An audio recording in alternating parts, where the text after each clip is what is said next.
দিন কয়েক ধরেই অগ্নিমূল্য সবজির দাম বাজারে গিয়ে নাভিশ্বাস উঠছে সাধারণ মানুষের। বাজারে সবজির দাম অগ্নিমূল্য।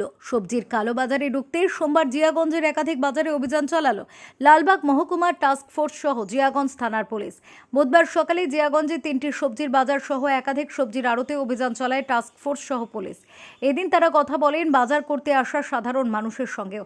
এদিন বাজার ঘুরে সবজি ব্যবসায়ী সহ সবজির আড়ত মালিকদেরও সচেতন করা হয় সবজির দাম যাতে বেশি না নেওয়া হয় তার জন্য।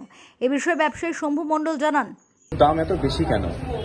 বেশি বলতে ধরুন ওরা কি দাম বেশি জানি না, আমরা 30 টাকা বিক্রি করছি পাইকারি। 30 টাকা কেজি বিক্রি করে। ওরা 35 টাকা না বেশি একটা বস্তায় 2.5 কেজি করে পচা বেরিয়েছে। সব চিন্তা করতে হবে, তাতে তো 1 টাকা 2 টাকা লাভ করবেই ওরা।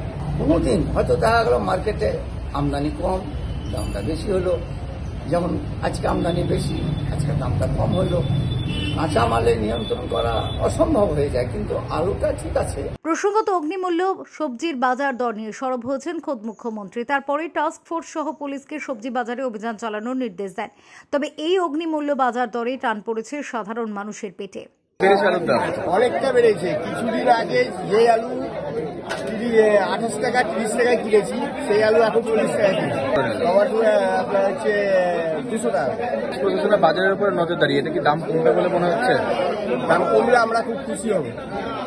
তবে এই অভিযানে আদৌ সবজির দর কতটুকু কমবে তা নিয়ে সংশয় সাধারণ মানুষ। ফেরো রিপোর্ট, ওঙ্কার বাংলা।